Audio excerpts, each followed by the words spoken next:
Let's talk about The Other Bennett Sister. This TV show took over my For You page, it's all over my TikTok, my Reels, everywhere, and I'm not complaining, give me more. But I really think we need to talk about it, not just because I am obsessed, but also because it's such a refreshing piece of television. It's very important to our society in modern history TV. I watched it as a standalone thing, so I'm not really connecting it to Pride and Prejudice. I know there's a lot of Easter eggs for the people who love the 1995 adaptation, but in this video I'm going to talk about The Other Bennett Sister as a standalone thing. First of all, it's very refreshing to see someone like Mary being the main protagonist. She has traits that a lot of people, especially women, can relate to, and that's why she feels very well-rounded as a character and very realistic. She's not social, she's awkward at times, she gets in her head. She's not fierce per se, she doesn't really fight back. Initially, when we first meet her, that's something that all of us have to a degree. Nobody ever looked at themselves and thought, oh, I'm so fierce and cool all the time. We all have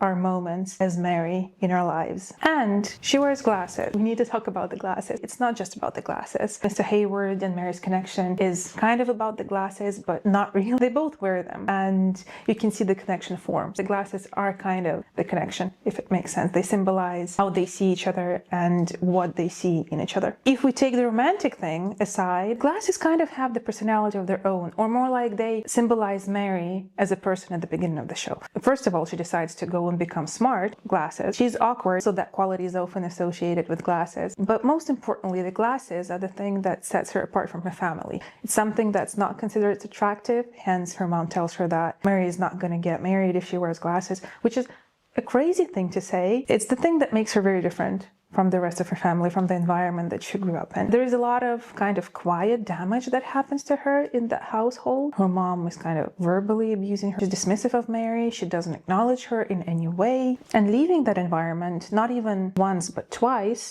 is a very brave thing to do, right? So she first leaves when her mom sends her off, then Mary comes back because of her mom's manipulation, and then she has the courage to actually make the choice and leave and overcome the mother's pressure, which is a very healing moment where she can just make her own choice to live her life the way that she can and the way that she wants, of course with the constraints of the society. That's a very important message. If things are not working out for you somewhere in a way that you imagine them to work out, maybe it's not the right place for you. Maybe there's an environment somewhere else which would be a better fit. And I really like that moment in the show and also in the book when she looks at the gardeners and she observes them and she learns that actually their happiness is not something that happened to them. They actually do a lot of stuff to cultivate it. To be happy, you have to make yourself happy. You have to make choices every day that would cultivate that happiness. And she grows to the things that she chooses to do every day. Socially awkward at the beginning of the show, but then she goes to the social events in London. She finds friends. She talks to people. And like, I love that horse scene where they're at the dinner. She talks to Mr. Hurst about horses, and it's the highlight of the dinner for everyone, even though it looked like that situation could not have been fun for her or the people around her and so on. And it's not like her personality is changing. It's like more of her personality that was constrained by the confines of her home, her mother, her family. She just gets to shine. It just comes out more. It's not that she's totally changing as a person. Another strong choice worth mentioning is actually declining Mr. Ryder's offers twice. She does do things twice to people, huh? She decides not to become his mistress. She decides not to become his wife later on when he asks. And don't get me wrong, I have nothing against romantic love being the story, being the main thing and everything else revolving around it. I also really love that The Other Bennett Sister doesn't treat it that way. It's definitely a story of coming into your own. It's a coming of age story for someone who's a bit older than a teenager. Yeah, she finds love, but it's not the point of the story. She finds herself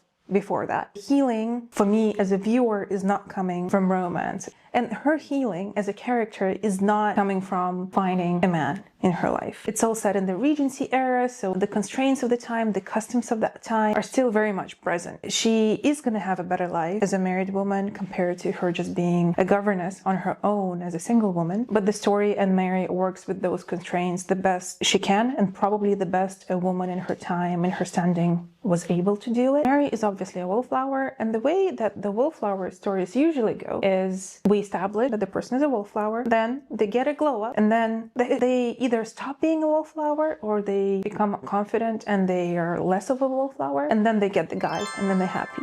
That's the usual storyline I'm used to seeing. Bridgerton tried to play with that a little bit in season 3, so the wallflower season. They did show that even though the girl got the glow up, it didn't make her happy. Like, she didn't become confident straight away from nice clothes and nice hair.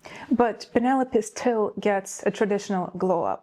But things don't happen like that in real life most of the time, and the Other Bennett Sister leans into that. There's no montage of Mary getting new hair, new makeup, new dresses. She just gets happier day by day as she discovers who she is, and that is the transformation and the glow up. Again, remember how I mentioned that usually there's a glow up and then she gets the guy. The Other Bennett Sister doesn't handle it like that. We have 2 love interests: Tom Hayward, who is a lawyer who had to work for everything he has in his life, and we also have William Ryder, who is a very privileged man but very kind-hearted, but he also is kind of unaware of the rules that the society lives by, and he wants to bend them, and he thinks they're useless. So he kind of views Mary as not like other girls, even though she's just painfully aware of her situation, while he isn't. And it's important to say that they're both good people. Ryder pulls the Benedict Bridgerton and asks Mary to be his mistress, but he does come around. So he's not a bad man. And I love that we didn't need to ruin his character for us to see that Tom was the better match for Mary. And oh my god, the gentleness that he looks at her with. Their connection is very grounded, comparing it to Bridgerton, which is the only period drama that I watch. Let's remember season 2. That's the season that almost has no sex scenes in it, but all the yearning makes it the sexiest season of them all to me. The Other Bennett Sister is very much in that territory for me. They are drawn to each other, but then he isn't single. He himself cannot end the understanding with Miss Baxter because then she would be ruined. So she had to be the one to do it. So he's the man of honor. I saw a lot of people pointing out how good Tom yearns, but I haven't seen enough people point out how well Mary does it. The playing graces scene with the forearms, her getting all flustered, and then how she steals looks at him when he's not watching. You can see that the show is very important to me, but I believe that is just it's just important, period. There is no famous Netflix writing where they tell us things instead of showing them. I think the only time they kind of do it is when Mary meets Anne and Anne tells her that she ended her agreement with Mr. Hayward. That kind of makes sense because Mary wasn't there. The show is basically Mary's POV most of the time. Even though I would have loved to see how Tom looked and all his face expressions when Anne ended the agreement. That would be very interesting to see. There is this radical idea in the messaging of the show, your happiness is in your own hands. She makes her choices that lead to her being happy and not relying on the things that people do a lot of the time in period dramas.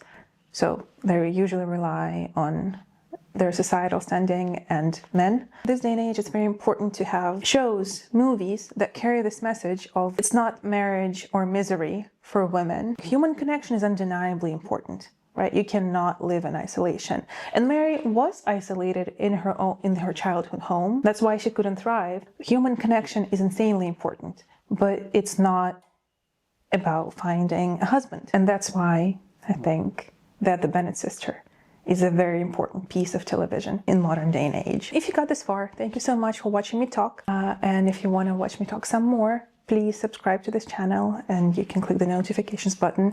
That will help my channel grow and make more videos like this. See you in the next one.